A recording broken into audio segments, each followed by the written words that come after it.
This is an interesting session, and the reason why I say it's interesting, apart from the fact that the topic is just what we should be discussing in a track like this, but also because coming from MMA, where we really feel very strongly on bringing the ecosystem view alive on various topics of such kind, where it's very important that we understand a tech point of view, an agency point of view, a brand point of view, and a platform point of view. And this panel is actually offering just that. Whatever we're going to discuss is finally going to bring to you an ecosystem point of view, which is very rich, very valuable, and that's what really helps us get a full picture on POVs of these kind. So I'm really looking forward to discussing this with all my panelists out here. And what I'm going to do before diving straight into the discussion is maybe get to know them a little better than what we know them in terms of what their designation is, what their name is. What we should know is what's not on their LinkedIn. So let's quickly quiz them a little bit and see what is it that we don't know about them and it's not on their LinkedIn and maybe they can share with us. So Reena, we'll go with you. Tell us something that's not on your LinkedIn. Yeah. Thank you, Monica. So I think LinkedIn is only used a lot of times people who are wanting to hire you. Maybe they have the patience to read through all of that. So what's not on my LinkedIn is that I really have this deep desire, and sometimes I don't have the time, but I really hope I'm going to find that time to actually make the corporate world a little bit more equal opportunity place for women, because I think women all normally don't admit of how much they really do. I mean, we always, shortchange ourselves, and I really want that I should be able to build that community of women where we can share each other's crown and call it a safe space, so that we have more CEOs, CFOs, CMOs. I mean, I sound like a feminist, but I am. So, so that we have more of that, so that, we make it a better place. Thank you so much. Absolutely, and what better time to say it than in the Women's Day week on a panel which is dominated by women. So thank you so much for sharing that. Tanvi, tell us more about you, which is not on your LinkedIn. So something I think people do notice, and sorry for the frog in my throat, Delhi weather, is that I love talking to children, especially 10-year-olds, and try to explain to them really complex things that are around us. So all of us may, have kids around us, and some of the other times, especially my friends' kids, they come up to me and ask me really, really different questions, things that you don't expect kids to ask. And I try to, take a breath and try to explain to them. So that's what I practice. And something on my LinkedIn is that I've been doing sales for a long, long time, like donkey years now. But this is something that really helps me as a consumer, as a person, to really understand things really well. So yeah. Awesome. Actually, we are no different from the 10-year-olds. All our attention spans are dropping, so that's helpful to know. Akshat. Thank you. So I have been into performance marketing throughout my career. My LinkedIn does not talk about. So if you see last year's data, 51% of the spend is on digital media versus TV or out of home. So what I've learned at Bajaj Finserv during my earlier stint and practicing it at Neva Bupa, that we measure each and everything. So we do digital awareness, and we have started measuring it, the impact of it on the branded searches, and basis minor seasonality. So basis whether there is an uptick, whether there is a downtrend, but eventually we have started measuring it and seeing the results and implementing and optimizing basis that. Wow. So measurement is an obsession for you. Yeah. Interesting. Dipti, tell us. So I'm very interested in psychographic screening of audiences. That is not on my LinkedIn. So I really like spending time in consumer research or reading about it. And it's very interesting to see what people say they do and what they do. So that's my area of interest. Wow. So we do see it's a very hybrid panel. I'm also going to take the opportunity to quickly tell you what's not on my LinkedIn. I think I quite have cracked the code on work from home productivity. So anyone who's looking for tips on work from home productivity, happy to talk to you. Okay, so on that note, let's bring it on. Okay, so the other interesting thing we're going to do differently on this panel is run it more like a round table, because like I said right in the beginning, we want to bring out an ecosystem view on the perspectives that we're going to kind of go through within the panel. And therefore, we want to just make sure that it's more a discussion than a question-answer session. So that's what we're going to attempt to do together. Having said that, coming to the first question, it's more like, addressing the elephant in the room. And, Reena, maybe you can take the lead and everyone else will chip in. it's very important to use data responsibly, right? Whilst we all recognize the fact that it yields business growth and it is a very valuable, sort of element of every business now, but it's important to use it responsibly. So what is it that having been at Microsoft, the way you have large-scale infrastructure, what is it that you think enables responsible use of data? Thanks, Monica. So before I answer that, I just want to level set that, I think in this room we have a lot of marketeers, and I think we all believe and we all understand that first-party data is a gold mine. It's your pot of gold that you really want to secure. Sure. Now, if you're a marketeer who has first-party data, you definitely you will have a very visionary approach of how you basically build a data governance and also a scalable data infrastructure. Now, I'll explain this to you by an analogy for car. So, imagine it's a car, and if your destination is personalization or your goal is personalization, the engine that is driving is basically your AI. And the seat belt that you're wearing is actually a data governance. It will take you to that place in a very secure and compliant way. Now, if you are a marketer, and I think anybody who's actually neglecting this whole piece of data governance, we all have read about it. I mean, how costly it can become, the whole legal implication and the kind of fines the company faces is just one thing. But the other big thing is that it erodes customer trust. People find it very, really difficult to trust you. So that's why it's very important that, as a marketer, you will also want to work with a partner who also can future-proof your advertising. And at Microsoft Advertising, we have this really robust framework of procedures and policies and tech that essentially just kind of make sure that your data is secure and compliant. We work with all these basically GDPR and CCPA. We make sure that we're compliant to that. So the whole idea is that when you're advertising in that space, you make sure that your data is not leaking, it's compliant, it's not also invading. It's not basic invasion to users' privacy. Sure. So essentially, that's is the overall kind of an ecosystem view of the data governance. Absolutely. So it's pretty much as important and integral to have a continuous data governance solution within the organization. And Tanvi, I don't, if you'd like to add there, but more so from a perspective of use of predictive AI, right, which is also something which is very effective, but at the end of the day, you don't want to breach data security. So how do you ensure that as a part of data governance? Well, I think in terms of privacy first, I think all of our approaches and outlooks are privacy first, right, even as a consumer. So the first thing that I would definitely want is brand to seek my permission, right, if they want to go out and reach out to me. And how AI is actually adding value to that is helping platforms like us where we are able to identify, and in the journey that we're doing throughout the customer experience, figure out, what would be the right touch points for a consumer.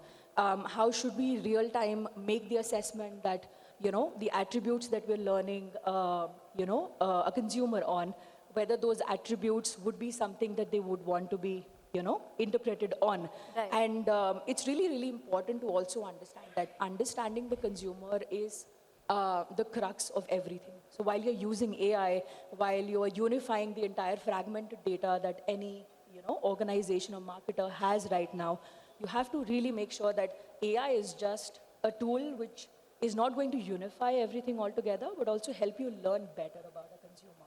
Right. Yeah. Right. No, actually, since you're talking about unified data platform, I just as an extension before I come to you, right?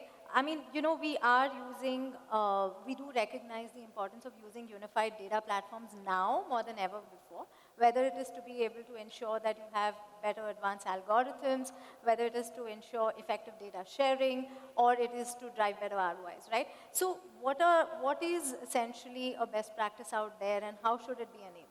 Well, I think more than best practices. So one thing that I definitely would love to share about Epsilon, we handle globally about 700 billion transactions. And that is a massive scale to operate on. And for any consumer, right? For us especially, all 5 of us are consumers. We're not just cookies out there, right? So, and that's really, really important to understand about a consumer.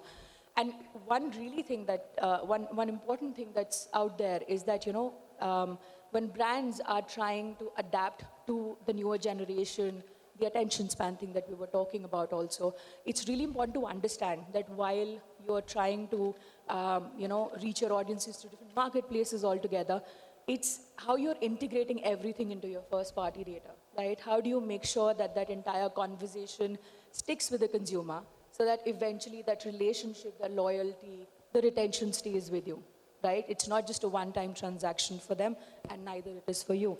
So the whole idea then becomes more important towards how do you make sure that that journey remains consistent across the different places the consumer is going. And Excellent. Yes, adding to Akshay. it, Yes. that if you see all these brands while capturing a lead on their website or maybe an app, they take a consent for calling, that's Yeah. it.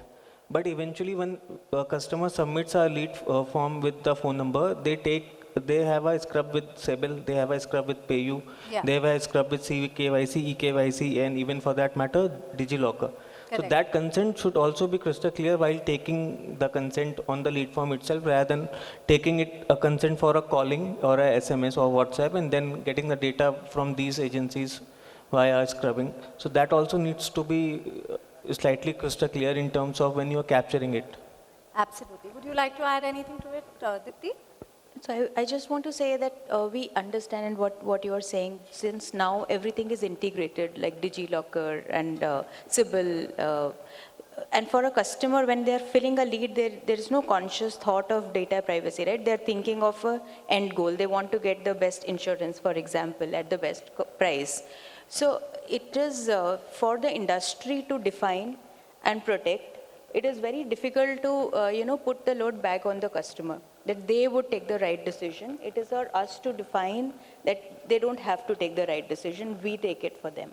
So, I mean, data privacy has to start with the industry, is what I'm saying, rather than, from it, more than from education. So taking a lead from there, tell me, absolutely right, data integrity is very important, but keeping data integrity intact, what are some of the critical success factors to drive hyper-personalized experiences at scale, and how does one enable those? So this is very interesting because let's think of an experience where we have bought something expensive, let's say jewelry. Yeah. Right? For all of us, when we buy jewelry, right, there is a connect with the person, and we spend a lot of time in the store, talking to the person. He or she will shows different collections, etc., and we end up buying. Right. When we think of hyper-personalization, my view is we have to think of that person who was hand-holding us through an indulgence, through a high-value purchase. Sure. And with AI, with data, we have to try and think how can that experience be replicated. Yeah. And the other thing is, no one wants a message from a brand that we buy, okay, even when we love the brand. However, this person or this, the sales assistant who knows us or knows our collection can be a friend, right? That person is not a brand intrusive person, that is just a shopping assistant. And that's how I think the future of personalization will be, that we'll have more assistants and less pushers to add move to your forward. point, privacy and personalization, I really believe are sisters. Because at times even I do not want brands to talk to me while I'm in the journey of transacting, maybe because I'm discovering that brand at that point in time. So really trying to understand the customer journey is very important. If it's a first-time consumer, are they trying to discover your brand, understand who you are? And if you have the right solutions in place, you can put in the right word to the consumer to help them explore. So it's not always about personalization is only on ads. Personalization is an experience. So if you help a consumer understand, right, that I know you, maybe you need a little bit more time. It's not always going to be about pushing a discount or showing you more products. It's also going to be helping you understand that, hey, there are people like you who've also bought this, for example, and there are maybe people who've put in good reviews about it. So why don't you, decide for yourself? So let them take that decision, but let privacy and personalization be those two sisters that help your brand take the right step towards the consumer. Tanvi, I just want to add to that. Essentially, like I think you all Sure. said that, but personalization has to be executed very thoughtfully. Like today's customer understands that how the data is being collected, how they are being used, and they are okay if you are sharing something with them, but they want you to be transparent about it. Be honest about like how exactly are you going to use their data. And it's also like you have to draw a line so that, basically respect their privacy. So I think that's where we are really kind of going there. I think those days are over when we can do very broad stroke targeting, because if something is not relevant, believe it or not, I think it really erodes customer trust. I think that is where we are kind of getting to this whole time of hyper personalization. And I think, of course, we have heard so much already. I think you guys already know it. If we ask, probably you'll all answer in unison. But definitely, I think that is where we are using generative AI to really harness this. I mean, that's just the engine that's going to get you there. So I think all the marketeers, I think pretty much everybody's using it. But if you're not, then I think it's just time for you to dive in. Yeah, so I hear you guys say they're sisters, it should be organic, it should not be intrusive, otherwise it's like that joke on LinkedIn where they actually show a boardroom and they show, the team sort of huddling up and saying, okay, let's find more ways of annoying our customer. Which other tool do we use that annoys our customer better? So let it not be one of those where you're just finding tools to annoy your customers, but let it add value to the customer journey as a whole, right? Okay, so moving on, at the end of the day, Akshat, I think you would be best suited to throw some more light on it, and you are in a category which is also a very, deep involvement category. So how do you measure ROI for personalized campaigns, and what is the matrix you use? So first of all, you should not measure ROI for personalization. Fantastic. You should set primary and secondary KPIs, Okay, have them in place, start measuring it. Once those are in place, then you maybe see an impact in the conversion rates, and that impact in conversion rate can be your ROI. There can never be a direct ROI for hyper personalization. so what are the stages? At what stage? So for example, when you are setting it up, first of all, you should see whether what are all my touch points. It should Okay. not be only website or app. It should be your call center. It should be your service center. Maybe it should be also the CRM. So Sure. biggest mistake what I have seen in the last few years, that each and everyone, for example, any of the CDP tools like WebEngage, MoEngage, CleverTap, each and everyone integrates it on the website and app, but no one integrates it with CRM as well as the dialer. Because for all the industry which is into finance, it is not a DIY industry. It is a assisted industry with 95 to 96% being done via telesales. So Right. it has the integration needs to be there via CRM and dialer. Once Right. that is there, then you can maybe then set up those KPIs and eventually measure. So I'm going to dig you a little more because you're almost, touching upon what I wanted to kick off with you, which is the whole context of CX maturity, right? CX maturity now is way more important than ever before, given the importance of first-party data, given hyper-personalization.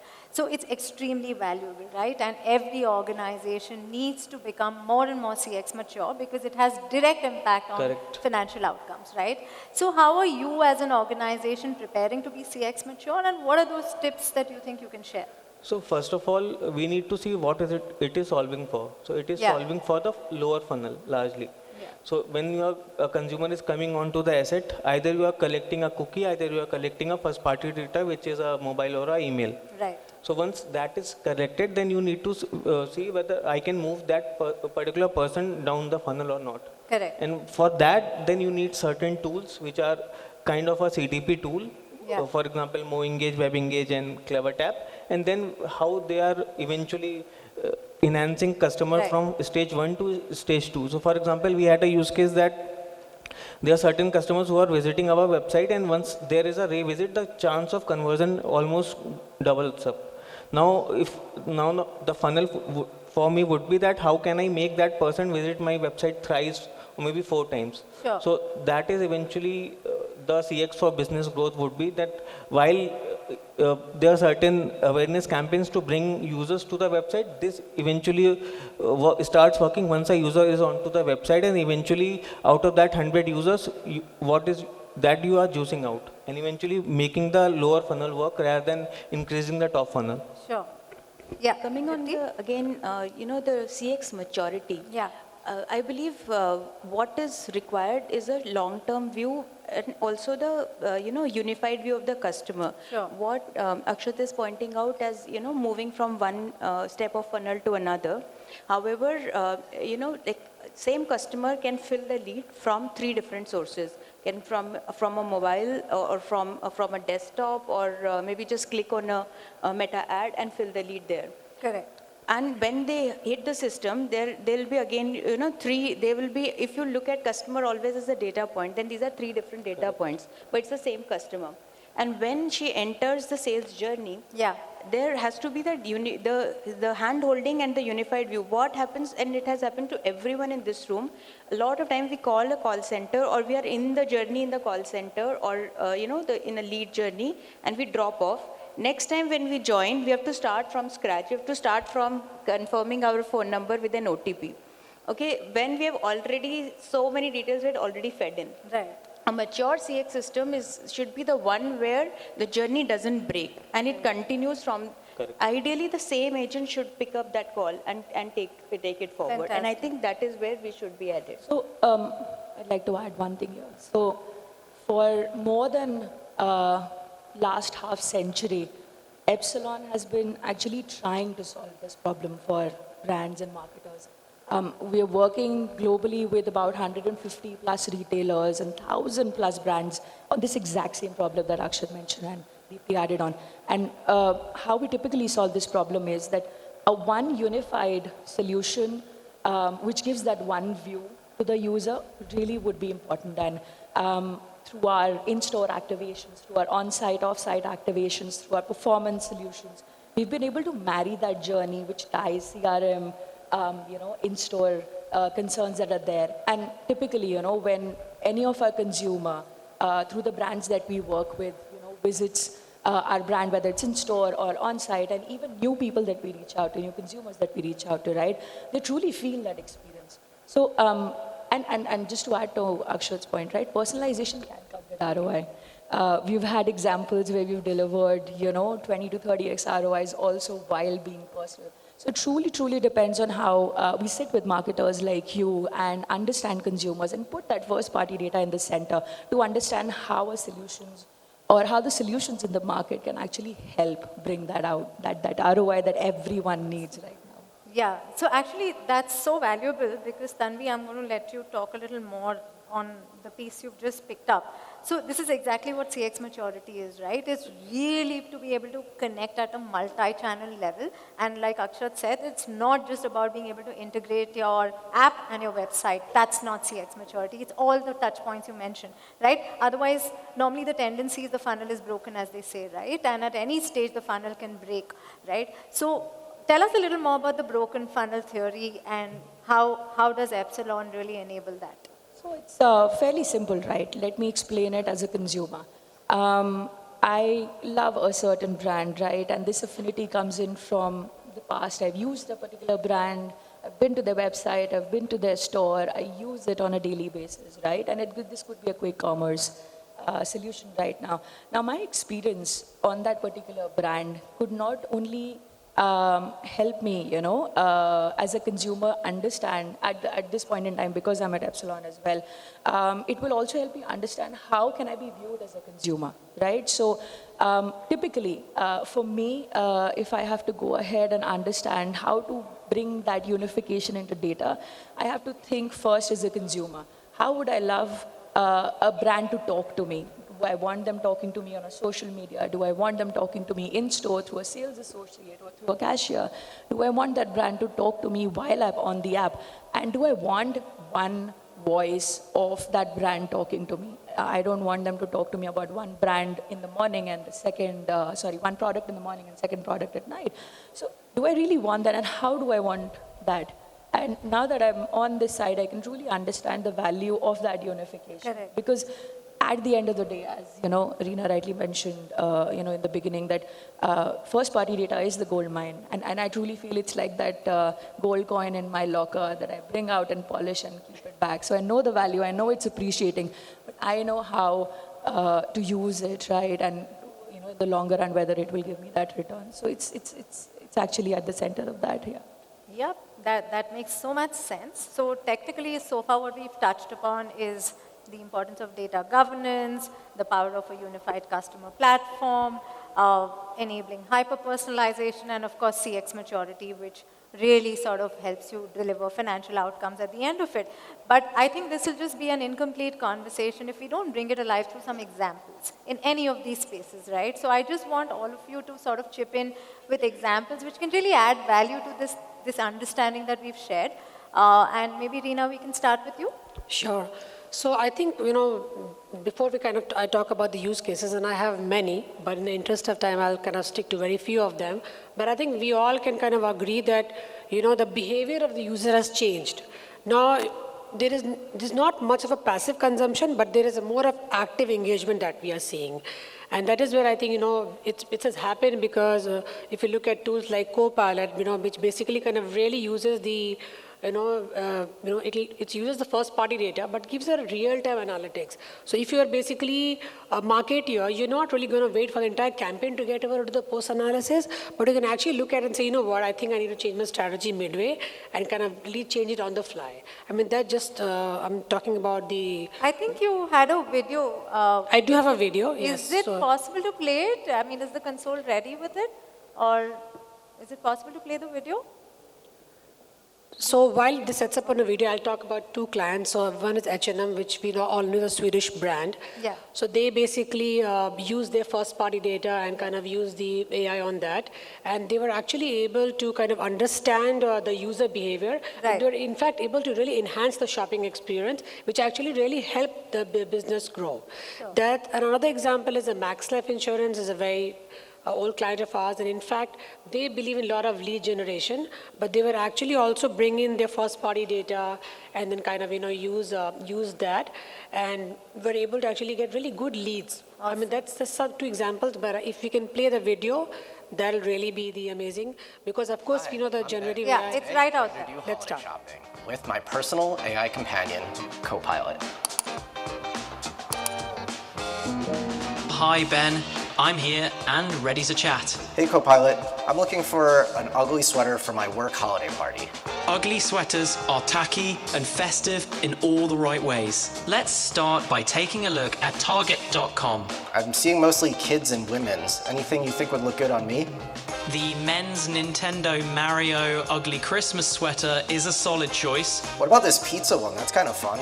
It is indeed hilarious. It's quirky, festive, and sure to turn heads at any holiday party. I don't know that I want that one. Let's try something else. If you're aiming for a bold holiday look, the Believe sweater... Ooh, this one's pretty cool. I love Ted Lasso. Let's check it out. Perfect for spreading some positive vibes at your holiday party. What are the steps for washing and drying this? It should be machine washable and can be tumble dried. This makes it easy to clean and maintain even during the busy holiday season. Okay, let's do it. Thanks, Copilot. And that was Shopping with Copilot, your AI companion. Yeah, so what you basically saw is basically the Copilot vision.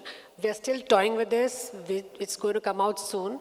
So I think we all have kind of done a conversation with generative AI. So this is a step further. This is another feature where the Copilot vision will actually analyze and scan what you're seeing on the website and then basically have a conversation in that context. So I think this is a perfect example of enhanced customer engagement and hyper-personalization. Absolutely. I mean, it's really gone to that level. We have kind of taken a notch up. That's a lovely one.